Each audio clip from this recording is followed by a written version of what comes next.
4 changements favorables à toi qui me regarde et qui veut immigrer au Québec. Sans plus tarder, commençons par le premier changement. Eh bien, le premier changement vient à la suite des modifications que le gouvernement du Québec a fait dans son programme d'immigration permanente. Tu sais que désormais, il y a une nuance dans l'appellation. Au lieu de programme régulier des travailleurs qualifiés, c'est le programme de sélection des travailleurs qualifiés. Il s'agit de quoi? Il s'agit donc du fait désormais qu'il n'y a plus de complexe, il n'y a plus cette marginalisation qui était très accrue, qui était très visible et prédominante, la discrimination de ceux qui avaient peu de diplômes. C'est vrai qu'il y avait des gens avec peu de diplômes qui immigraient, mais il va davantage y en avoir. Il y avait donc des gens également qui, pour des raisons de mauvaises notes au test de langue, des gens qui n'arrivaient pas à avoir le B2 ou ce qu'on appelle le niveau 7 selon l'échelle linguistique canadienne, ils étaient complexés, ils étaient défavorisés. Le premier gros changement favorable à toi, c'est que ce n'est plus avec ces lunettes-là, avec ces critères où on aligne tout le monde, où on met tout le monde dans le même panier qu'on va y aller. Alors, qu'est-ce qui se passe concrètement? C'est que quand tu es dans un métier réglementé, il y a désormais, comme c'est déjà le cas au niveau fédéral depuis longtemps, il y a des tirages spéciaux qui viennent ramasser exceptionnellement les gens des métiers. Et là-dedans, tu peux donc être quelqu'un qui n'a pas nécessairement un gros diplôme. Tu peux même être tout simplement un simple bachelier, c'est-à-dire un détenteur du baccalauréat africain, mais c'est sûr que ça vient avec la composition d'autres facteurs. Aussi, avec ce nouveau changement favorable, tu peux ne pas avoir le niveau 7, tu peux avoir le niveau 4, mais tu es quand même tiré, alors que dans le même temps, il y en a qui ont le niveau 7, le niveau 8, mais qui ne sont pas tirés parce que les critères donc, du tirage, les critères de l'invitation pour cette ronde précise-là ne mettaient pas en avant les profils avec le plus de pointage, mais mettaient davantage en avant certains corps de métier particulièrement. C'est sûr que la règle qui ne change pas, c'est que la plupart ou alors tous les métiers qui vont être tirés, c'est naturellement et voilà, fatalement des métiers qui sont en demande. Sinon, ça n'a aucun sens. Le Canada, le Québec, pour le cas de ce qu'on parle, s'en va chercher ce qui n'a pas. C'est vraiment du donner et du recevoir. Donc, c'est un gros changement qui fait que tu dois regarder et avant de dire que ce n'est pas fait pour moi, que tu t'es assuré de comprendre ça. Je te l'avais dit avant, je t'avais clairement dit, alors que ce n'était même pas encore officiel, mais à travers les sources d'informations crédibles que auxquelles j'avais pu accéder, mais je t'avais dit que les nombres de pointages ne seront plus le critère majeur comme on a vu jusqu'ici. On peut avoir dans un tirage des gens qui ont un critère de 200 points plus bas, mais qui vont quand même recevoir l'invitation, mais qui vont quand même appliquer, c'est-à-dire candidater et avoir leur CSQ puis plus tard leur résidence permanente. Est-ce que ce changement à lui seul ne suffit pas pour te remettre dans l'espoir? Est-ce que ce changement ne suffit pas pour que tu regardes l'ensemble de tout ce qui comporte ton profil pour comprendre qu'est-ce qu'il faut faire? Alors, un autre changement majeur qui est favorable, c'est que pendant plusieurs années avant, le Québec ne donnait pas un accès direct à la résidence permanente à ceux qui venaient pour des formations courtes. Désormais, avec la concurrence des différentes provinces, la chasse aux candidats à l'international, la chasse aux immigrants qualifiés, le Québec a rebroussé chemin et désormais avec une formation de 18 mois. Quand on dit une formation de 18 mois, ce n'est pas nécessairement compter 18 mois.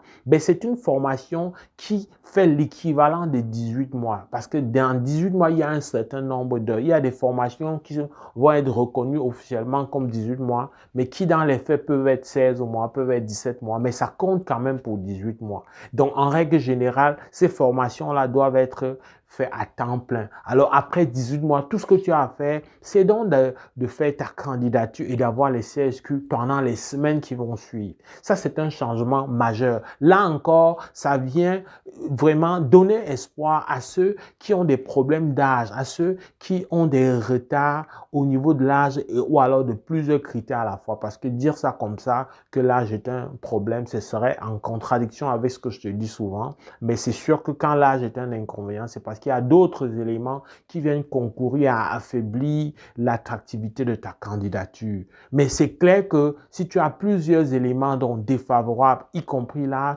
ces formations courtes-là viennent te donner beaucoup d'espoir. Ces formations de 18 mois viennent te montrer que tu peux accéder à la résidence permanente avec ta famille en plus. Un peu comme celui qui accède directement à partir de son pays, ben, tu peux accéder avec cette formation courte-là.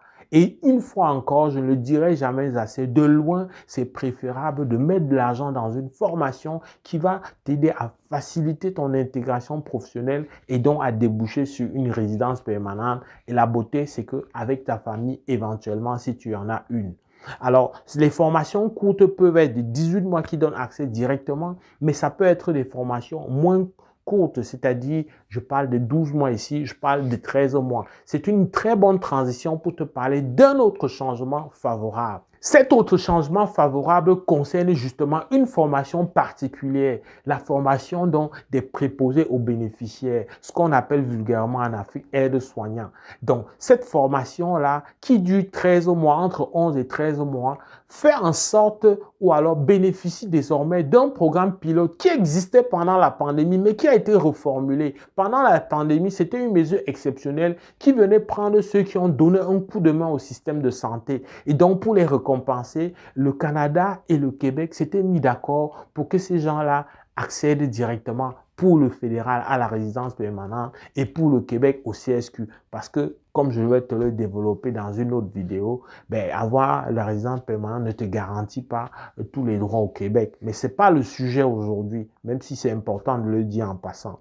Donc, préposé aux bénéficiaires bénéficie d'un programme pilote qui va tendre à devenir permanent, qui ne restreint plus à l'après-pandémie ou alors au vécu de la pandémie, mais qui ouvre carrément à travers ce programme pilote-là, la voie à ceux qui auront fait la formation pour un tel métier avec une formation sur le territoire du Québec et du Canada. C'est sûr qu'un permis garantit à 1000% le CSQ et puis la résidence permanente. Ça, c'est un autre changement majeur et favorable pour toi qui avait de la misère à te frayer un chemin. Tu ne vas pas me dire que tu n'es pas quelqu'un de la santé, mais si tu n'es pas quelqu'un de la santé, il y a d'autres éléments, d'autres corps de métier dans le premier avantage par lequel j'ai commencé, dans lequel tu peux te glisser. Sinon, ça, c'est un secteur qui te garantit une intégration rapide, directe et efficace, surtout qui apporte beaucoup d'argent, puisque j'imagine, tu veux quand même avoir une belle cagnotte. Tu ne veux pas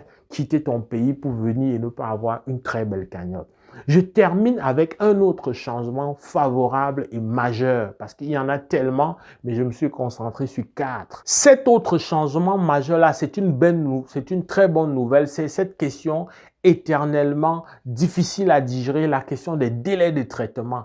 Eh bien, les délais de traitement, les deux gouvernements du Québec et fédéral s'arrangent mutuellement depuis l'existence d'un programme spécial qu'on appelle PMI+, à faciliter l'immigration rapide de ceux qui sont détenteurs d'un CSQ lorsqu'ils sont encore en dehors du Canada.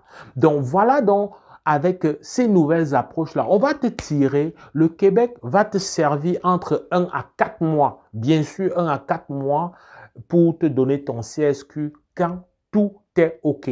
S'il y a un petit bémol dans le dossier, non seulement ça va traîner, mais quand ça commence à traîner, la suspicion monte. Mais si tu n'as rien à te reprocher, sois tranquille.